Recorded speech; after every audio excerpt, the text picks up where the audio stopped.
Truffle cake के लिए ganache कितनी लेनी चाहिए, गनाश का रेशियो क्या होना चाहिए, स्पॉन्ज की क्या क्वांटिटी लेनी चाहिए, क्योंकि हम जब केक बनाते हैं तो हमारा केक हमेशा ओवरवेट हो जाता है। तो ऐसे बहुत सारे सवाल मेरे पास आते हैं चॉकलेट ट्रफ़ल केक से रिलेटेड, और आज के इस वीडियो में मैं आपके इन्हीं सारे क्वेश्चंस के आंसर्स देने वाली हूँ कि perfect half KG and perfect 1 KG cake के लिए क्या क्वांटिटीज़ सही रहेगा। So hello and welcome back to my YouTube channel. I hope आप लोग सब बहुत अच्छे से हैं। एंड आज का ये वीडियो बहुत इंपॉर्टेंट होने वाला है, स्पेशली अगर आपको full chocolate truffle cake perfect quantity में बनाना है तो इसीलिए वीडियो को एंड तक देखिएगा बिना स्किप किए। एंड आई होप इस वीडियो को देखने के बाद आपको ट्रफ़ल केक से रिलेटेड आपके सारे सवालों के जवाब मिल जाएंगे।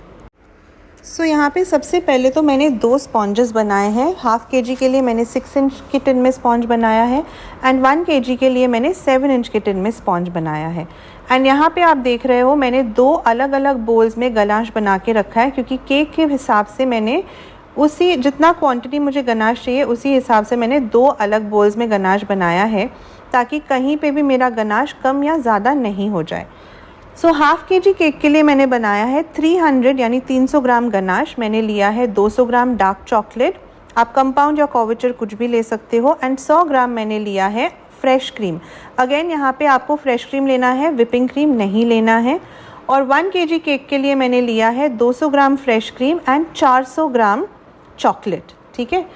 सो यहाँ पे मैं आपको स्पॉन्ज का वेट भी करके दिखा रही हूँ। ये मेरा 1 केजी का स्पॉन्ज है जो कि अराउंड 458 ग्राम्स है। तो गनाश केक के लिए हमेशा आपको जो स्पॉन्ज एंड गनाश की क्वांटिटी है वो ऑलमोस्ट इक्वल रखनी है। तो यानी कि अगर 1 केजी का केक बनाना है तो आपका स्पॉन्ज जो है वो 450 टू 500 ग्राम्स होना चाहिए, बाकी होगा आपका गनाश। सो यहाँ पे सबसे पहले मैं स्पॉन्ज को 3 लेयर्स में कट कर रही हूँ, और ये मेरा एगलेस स्पॉन्ज है जो कि कंडेंस मिल्क से बना हुआ है। एंड 1 केजी या उससे बड़े केक्स के लिए मैं कंडेंस मिल्क वाला रेसिपी ही यूज़ करती हूँ। सो यहाँ पे स्पॉन्ज को 3 लेयर्स में कट करने के बाद इसे हमें सोक करना है with chocolate syrup. So chocolate syrup की रेसिपी आपको मेरे चैनल पे मिल जाएगी। ये बहुत ईजी है बनाना, एंड इससे केक का जो टेस्ट है ना वो और भी ज़्यादा अमेजिंग आता है। सो यहाँ पे मैंने 10 इंचेस का बोर्ड लिया है, एंड बोर्ड में मैंने सबसे पहले थोड़ा सा गनाश अप्लाई कर लिया है ताकि हमारा केक जो है वो बोर्ड से अच्छे से स्टिक हो जाए। उसके बाद मैंने रखा है हमारे स्पॉन्ज का पहला लेयर, एंड इसे हमें अच्छे से सोक करना है इस चॉकलेट सिरप के साथ। आप चाहो तो कॉफ़ी सिरप से भी सोक कर सकते हो, या फिर सिंपल शुगर वाटर से भी आप अपने स्पॉन्ज को सोक कर सकते हो, लेकिन ध्यान रखिएगा कि ओवर सोकिंग नहीं करना है, वरना आपका स्पॉन्ज जो है ना वो गीला गीला सा लगेगा खाने में। ऑल्सो आपका जो स्पॉन्ज है वो गनाश के वेट की वजह से काफ़ी दब जाएगा एंड आपका केक भी टूट सकता है, तो इस चीज़ का आपको ध्यान रखना है। तो इस तरह से सोकिंग करने के बाद हमें लगानी है 1 लेयर ऑफ गनाश। एंड ये गनाश जो है जैसे कि मैंने बताया ये 2:1 रेशियो का गनाश है, यानी 2 parts chocolate and 1 part cream. So ganache apply करके हमें पैलेट नाइफ़ की मदद से उसे स्प्रेड कर देना है अच्छे से। आप चाहो तो यहाँ पे आप पाइपिंग बैग का भी यूज़ कर सकते हो। सो इस तरह से गनाश स्प्रेड करने के बाद इसके ऊपर हम लगाएंगे स्पॉन्ज की दूसरी लेयर, एंड सेम प्रोसेस को हम रिपीट करेंगे। पहले सोकिंग करेंगे स्पॉन्ज को, उसके बाद हम इस पर गनाश लगाएंगे, एंड उसके बाद स्पॉन्ज की 3rd लेयर लगाएंगे। सो 3rd लेयर यानी सबसे ऊपर वाला जो लेयर है उसे भी हम अच्छे से सोक कर लेंगे, एंड केक के साइड में थोड़ा सा गनाश अप्लाई करके हमें पूरे केक को अच्छे से क्रम कोट कर लेना है, ताकि जब हम केक की फाइनल फिनिशिंग करेंगे तो ये क्रम्स जो है वो उस फाइनल फ्रॉस्टिंग में मिक्स नहीं हो जाए एंड हमारे डिज़ाइन को ख़राब नहीं कर दे। ध्यान रखिएगा चॉकलेट केक में ज़्यादा क्रम्स निकलते हैं, इसीलिए उसको अच्छे से क्रम कोट करना बहुत ज़रूरी है। सो केक को क्रम कोट करने के बाद हमें इसे आधे घंटे के लिए फ्रिज में रख देना है, ताकि हमारा गनाश जो है वो अच्छे से सेट हो जाए, एंड इसके बाद हम इसके ऊपर बाकी का काम करेंगे।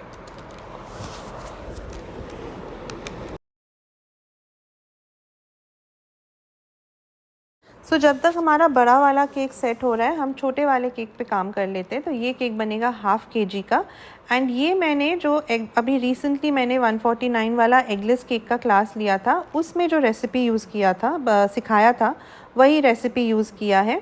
ये हाफ़ kg का केक बनाना है। सो टॉप लेयर को कट करने के बाद यहाँ पे जो स्पॉन्ज का वेट है वो अराउंड 260 ग्राम्स है। तो हाफ़ kg केक बनाने के लिए हमें अराउंड 250 ग्राम स्पॉन्ज लेना पड़ता है। यहाँ पे 262 ग्राम्स स्पॉन्ज का वेट है और इस स्पॉन्ज को भी हम 3 लेयर्स में कट करेंगे। आप चाहो तो स्पॉन्ज को 2 लेयर्स में भी कट कर सकते हो, डिपेंड करता है कि आपके गनाश केक का डिज़ाइन क्या है। क्योंकि अगर आप अंदर भी 3 लेयर्स में कट करोगे एंड ऊपर से भी गनाश से आप बहुत सारा डिज़ाइन बनाओगे तो आपका केक जो है वो 100% ओवरवेट हो जाएगा। लेकिन यहाँ पे मुझे पता था कि ऊपर मुझे गनाश से बहुत ज़्यादा डिज़ाइनिंग नहीं करनी है। मैं हाफ़ kg गनाश केक्स को हमेशा सिंपल ही रखती हूँ, लेकिन फिर भी इतना भी सिंपल नहीं होता है कि लगे कि अरे ये तो कुछ भी काम नहीं किया है, इससे अच्छा हम बेकरी से ही ले लेते केक। वैसा कभी नहीं होता है। सो यहाँ पे सेम मैंने स्पॉन्ज को 3 लेयर्स में कट कर लिया है और यहाँ पे जो केक बोर्ड मैंने लिया है वो है 8 इंचज़ का। 6 इंचज़ के टिन में मैंने बेक किया है, 8 इंचज़ का मैंने बोर्ड लिया है। एंड जो गनाश है अगेन सेम 2:1 रेशियो, जैसा कि मैंने बताया था। 100 grams cream and 200 grams chocolate लिया है मैंने। सो अगेन सेम तरीके से बोर्ड के ऊपर थोड़ा सा गनाश हम अप्लाई कर देंगे एंड जैसा हमने 1 kg केक के लिए किया था सेम बिल्कुल उसी तरह से पहले हम स्पॉन्ज की एक लेयर रखेंगे, उसे चॉकलेट सिरप से सोक करेंगे, उसके ऊपर लगाएंगे गनाश एंड इसी तरह से हम लेयर्स को बिल्ड करते जाएंगे। अगेन इस केक को भी अच्छे से क्रम कोट करके हमें इसे रखना है आधे घंटे के लिए फ्रिज में, ताकि अच्छे से सेट हो जाए एंड हम इसके ऊपर फिर आगे की फ्रॉस्टिंग करेंगे। अब जो हमारा 1 kg वाला केक था उसे मैंने फ्रिज से निकाल लिया है एंड इसकी हम फाइनल फिनिशिंग करेंगे। अब मैं आपको बताती हूँ कि मैंने 2 अलग बोल्स में गनाश क्यों बना के रखा था, ताकि हमारे गनाश की जो क्वांटिटी है ना वो कभी भी इधर उधर नहीं हो। अगर मैंने 300 ग्राम गनाश लिया है हाफ़ kg केक के लिए तो मुझे उसी 300 ग्राम गनाश के साथ ही काम करना है। अगर मैं ज़्यादा गनाश बनाऊँगी, पूरा यूज़ कर लूँगी तो ऑब्वियसली मेरा केक ओवरवेट हो जाएगा। कम गनाश बनाऊंगी तो वो इतना इनफ नहीं होगा पूरे केक को कवर करने के लिए। तो इसीलिए मैंने 2 अलग अलग बोल्स में गनाश बनाया है, ताकि मुझे पता चले कि एग्जैक्टली कितना गनाश मैं यूज़ कर रही हूँ हर एक केक के लिए। सो यहाँ पे मैंने सबसे पहले ऊपर में थोड़ा सा गनाश अप्लाई कर दिया था एंड अब पैलेट नाइफ़ की मदद से ही साइड में भी मैं गनाश अप्लाई कर रही हूँ। एंड यहाँ पे आपको एक चीज़ का ध्यान देना है कि केक इस टाइम हमारा ठंडा है, क्योंकि हमने उसको फ्रिज में रखा था। और जैसे ही आप गनाश को केक के ऊपर अभी अप्लाई करने जाओगे ना, आपका गनाश जो है वो थोड़ा जल्दी सेट होने लगेगा, क्योंकि चॉकलेट जैसे ही ठंडे केक के कांटेक्ट में आएगा वो जल्दी से सेट होने लगेगा। तो आपको यहाँ पे थोड़ा सा फास्ट काम करना है। आप चाहो तो गनाश को आप पाइपिंग बैग में भर के भी पूरे केक के ऊपर अप्लाई कर सकते हो एंड फिर पैलेट नाइफ़ एंड स्क्रैपर की मदद से उसे प्रॉपर फिनिशिंग दे सकते हो। लेकिन यहाँ पे मुझे ज़रूरत नहीं पड़ी, क्योंकि ये जो केक है ना, इस केक को मुझे पूरा किटकैट एंड जेम्स के साथ कवर करना है। तो यहाँ पे अगर मैंने प्रॉपर फिनिशिंग नहीं भी दिया केक को, क्योंकि अक्सर बिगिनर्स के साथ होता है कि गनाश केक में फिनिशिंग लाने में उनको दिक्कत आती है या फिर बहुत टाइम लग जाता है। लेकिन अगर इस टाइप का केक है जहाँ पे आपका गनाश दिखने ही नहीं वाला है एंड पूरा कुछ चीज़ से, मतलब डेकोरेशन से या डिज़ाइन से कवर करने वाले हो आप, तो आपको बहुत ज़्यादा टाइम स्पेंड करने की ज़रूरत नहीं है केक की फिनिशिंग के ऊपर। हाँ, लेकिन इतना ज़रूर ध्यान देना है कि गनाश को आपको अच्छे से केक के ऊपर अप्लाई करना है। सो यहाँ पे मैंने अच्छे से अप्लाई कर लिया है गनाश को, पूरे केक को मैंने कवर कर दिया है। एंड उसके बाद देखिए मेरा केक का जो वेट है वो एग्जैक्टली 1 kg है, क्योंकि जो वेट है वो बोर्ड के साथ है एंड ये वाला जो बोर्ड है वो अराउंड 90 ग्राम्स इसका वेट है। तो यानी कि अब जो मेरा केक बन के रेडी हुआ है वो एग्जैक्टली 1 kg का है। अब इसके ऊपर अगर मुझे कुछ डिज़ाइन बनाना है, मैं अराउंड 100 ग्राम्स गनाश और यूज़ करके इसके ऊपर डिज़ाइन बना सकती हूँ, क्योंकि 1 kg की जगह अगर 1100 तक भी गया, मतलब 1.1 kg भी केक का वेट हो गया, तो उसमें ज़्यादा प्रॉब्लम नहीं है। प्रॉब्लम कहाँ पे है, अगर आपका केक जो है वो बनाना था आपको 1 kg का, लेकिन बनने के बाद विदाउट द बोर्ड वेट वो 1.3, 1.5, कभी कभार 1.5 kg तक भी चला जाता है। और वो इसलिए होता है क्योंकि हम कभी भी अपने स्पॉन्ज को या फिर गनाश को मेजर करके नहीं बनाते हैं केक को। ठीक है, सो यहाँ पे केक तो मेरा रेडी हो गया है वैसे। अब इसके ऊपर मुझे अप्लाई करना है किटकैट। सो किटकैट मैं इसी स्टेज पे अप्लाई कर रही हूँ क्योंकि हमारा गनाश जो है वो सॉफ्ट है एंड हमारे चॉकलेट्स जो है वो गनाश से ईज़िली स्टिक हो जाएंगे। अगर मैं अभी केक को फ्रिज में रख दूँगी ये सोच के कि चॉकलेट्स मैं बाद में लगाऊंगी तो क्या होगा, गनाश हमारा थोड़ा सा थिक हो जाएगा, सेट हो जाएगा एंड फिर चॉकलेट्स इससे अच्छे से शायद स्टिक नहीं होंगे। तो जब आप इस तरह का केक बना रहे हो तो बेस्ट है कि आप चॉकलेट्स को इसी स्टेज पे केक के ऊपर लगा दो जब हमारा गनाश थोड़ा सा सॉफ्ट है। तो पूरे केक के ऊपर मैंने पूरे केक के ऊपर तो खैर नहीं, हाफ केक के ऊपर मैंने इस तरह से किटकैट अप्लाई कर दिया है एंड अब ऊपर के पार्ट में मुझे जेम्स से पूरा इसे कवर करना था। तो मैंने थोड़ा सा गैप छोड़ा है ताकि मुझे जेम्स अप्लाई करने में आसानी हो एंड जेम्स को लगाने में बहुत टाइम जाता है क्योंकि एक एक करके जेम्स आपको लगाना पड़ता है। इस डिज़ाइन में आप ऐसा नहीं कर सकते कि खूब सारा जेम्स हाथ में लेके ऊपर से ऐसे डाल दो स्प्रिंकल्स की तरह, वो नहीं कर सकते हैं। तो ये सबसे ज़्यादा टाइम कंज्यूमिंग पार्ट होता है, लेकिन मैं पूरा आप लोग को नहीं दिखाऊंगी क्योंकि एक तो वीडियो बहुत लंबा हो जाएगा एंड दूसरा आप लोग भी बोर हो जाओगे क्योंकि इसमें करना कुछ नहीं है, बस एक एक करके इस तरह से जेम्स लगाते जाना है। सो यहाँ पे ऑलमोस्ट सारे जेम्स मैंने लगा दिया है और अब इसके बाद जो बचा हुआ स्पेस था उसमें भी मैंने बाकी के किटकैट लगा दिए ना। ये यहाँ पे ना बहुत लोगों ने मुझे पहले पूछा था जब मैंने ऐसा डिज़ाइन शेयर किया था कि कितने किटकैट के पैकेट्स आपने यूज़ किए हैं। तो यहाँ पे जो 4 फिंगर्स वाला किटकैट आता है ना, वैसे मैंने 8 पैकेट्स यूज़ किए हैं। यानी कि अगर आप सिंगल फिंगर्स देखोगे किटकैट के तो ऐसे 32 फिंगर्स है, ठीक है। एंड जब भी मुझे इस तरह का चॉकलेट केक बनाना होता है ना, मैं हमेशा थोड़े से एक्स्ट्रा चॉकलेट्स मंगवा के रखती हूँ क्योंकि कभी कभार चॉकलेट अंदर से टूटा हुआ होता है एंड फिर वो आप उसे यूज़ नहीं कर सकते हो। क्योंकि अगर आप नॉर्मल डेकोरेशन के लिए यूज़ कर रहे हो तब तो ठीक है, मतलब क्योंकि हम कभी कभार किटकैट को आधे में ब्रेक करके भी यूज़ करते हैं, लेकिन ऐसे डेकोरेशन में यूज़ करना थोड़ा सा मुश्किल हो जाता है क्योंकि वो दिखता है फिर एंड अच्छा नहीं लगता है। सो यहाँ पे भी लास्ट पैकेट ऑफ किटकैट जब मैंने खोला ना तो वो अंदर से पूरा टूट चुका था।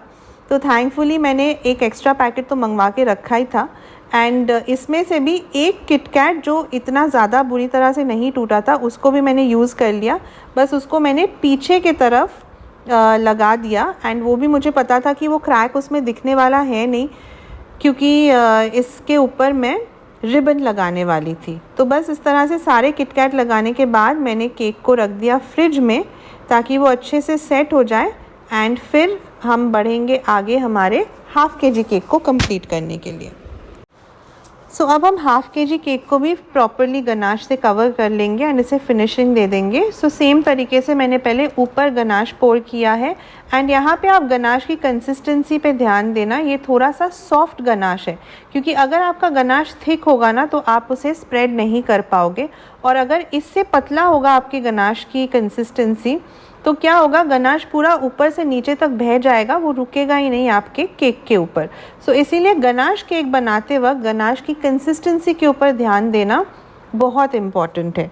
सो यहाँ पे देखिए मैं अगेन साइड्स में पैलेट नाइफ़ की मदद से ही मैं यहाँ पे गनाश अप्लाई कर रही हूँ एंड इसी तरह से हम इसको प्रॉपर फिनिशिंग देंगे with the help of scraper and palette knife. So जब मैं इस केक को फिनिशिंग दे रही थी ना, मैं ये सोच रही थी कि इसके ऊपर मैं डिज़ाइन क्या बनाऊँ। मैंने डिज़ाइन वैसे सोच के नहीं रखा था क्योंकि ये वाला केक जिन्होंने ऑर्डर दिया था ना उन्हें मेरा चॉकलेट ट्रफ़ल केक बहुत पसंद है और वो हमेशा मुझसे हाफ़ केजी ट्रफ़ल केक ही ऑर्डर करती है क्योंकि घर में वो लोग सिर्फ 4 लोग ही हैं और हर बार मैं कोशिश करती हूँ कि कुछ नया डिज़ाइन उनके लिए बनाऊँ। तो ये शायद मेरा 5वां या 6ठा ट्रफ़ल केक है जो मैं उनके लिए बना रही हूँ और मैं यही सोच रही थी कि मैं डिज़ाइन कौन सा बनाऊँ क्योंकि इसके पहले भी ना वो सिंपल सा ऐसे गनाश से बॉर्डर बना के उसके ऊपर कुछ चॉकलेट डेकोरेशंस लगा के या फिर गोल्डन लस्टर डस्ट से कुछ करके इस तरह के डिज़ाइन मैं बना चुकी थी और इसमें मैं सोच रही थी कि यार मैं ऐसा क्या बनाऊं जो उनके लिए भी नया हो और मुझे भी उनको देने में अच्छा लगे, कोई ऐसा डिज़ाइन मैं सोच रही थी। सो फाइनली बहुत सोचने के बाद कुछ आया मेरे दिमाग में और मुझे लगा कि शायद ये अच्छा लगेगा देखने में। तो यहाँ पे मैंने क्या किया, केक को इस तरह से फिनिशिंग दे दिया मैंने प्रॉपर एंड ऊपर मैंने एक जस्ट स्वर्ल पैटर्न बना लिया। उसके बाद यहाँ पे मैंने सोचा कि एक बार केक को मैं वे करके देख लेती हूँ। सो यहाँ पे 596 दिखा रहा था केक का weight with the board, and जब मैंने बोर्ड को अलग से वे किया था ना, तो बोर्ड का वेट अराउंड 60 ग्राम्स था। सो यहाँ पे भी अगेन मेरा केक बहुत ज़्यादा ओवरवेट नहीं था। सो यहाँ पे मैंने क्या किया था, मैंने थोड़ी देर के लिए ना केक को फ्रिज में रख दिया था, एंड गनाश को भी मैंने थोड़ा फ्रिज में रख दिया था, क्योंकि गनाश की जो कंसिस्टेंसी थी वो पाइपिंग के लिए परफेक्ट नहीं थी। जैसे कि मैं पाइपिंग करने जाती ना, मतलब पाइपिंग बैग में नोज़ल की मदद से अगर मैं पाइपिंग करने जाती तो मेरा गनाश सॉफ्ट होने की वजह से ना वो शेप होल्ड नहीं कर पाता। तो मैंने उसको 5 मिनट के लिए फ्रिज में रखा। उसके बाद मैंने जो नोज़ल लिया है यहाँ पे, वो रेगुलर राउंड वाला नोज़ल है, कोई डिज़ाइन नहीं है इस नोज़ल में। सो उस नोज़ल से मैंने इस तरह से पहले पाइपिंग किया, फिर मैंने लिया एक छोटा सा स्टार नोज़ल, एंड जहाँ जहाँ गैप्स थे वो स्टार नोज़ल से मैंने छोटे छोटे ऐसे फ्लावर्स बना दिए।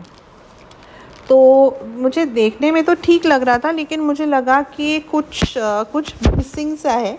तो फिर मैंने क्या किया, जो वाइट एंड पिंक कलर का एक स्प्रिंकल्स मिक्स है मेरे पास, वो मैंने ऊपर से हल्का सा स्प्रिंकल कर दिया, और मुझे लगा कि अब जाके केक जो है वो काफ़ी प्रिटी लग रहा था देखने में। मतलब सिंपल था, इतना कोई तामझाम वाला डिज़ाइन नहीं था, लेकिन मुझे तो काफ़ी अच्छा लग रहा था देखने में। आप लोग प्लीज़ बताइएगा कि आप लोगों को कैसा लगा ये वाला डिज़ाइन।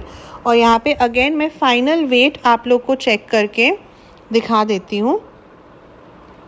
सो ये आया है 636 ग्राम्स, यानी कि यहाँ से आप 60 माइनस करोगे तो कितना होगा मेरी मेंटल मैथ्स बहुत ख़राब है।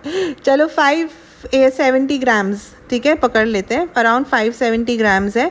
So not too bad. आपका हाफ केजी केक मैक्सिमम अगर 600 ग्राम्स तक जाता है then that is perfectly fine. अब लास्टली यहाँ पे जो मेरा किटकैट वाला केक था उसे भी मैं फ़िनिश कर रही थी। वैसे तो ये कंप्लीट ही था, बस मुझे हैप्पी बर्थडे का टैग लगाना था।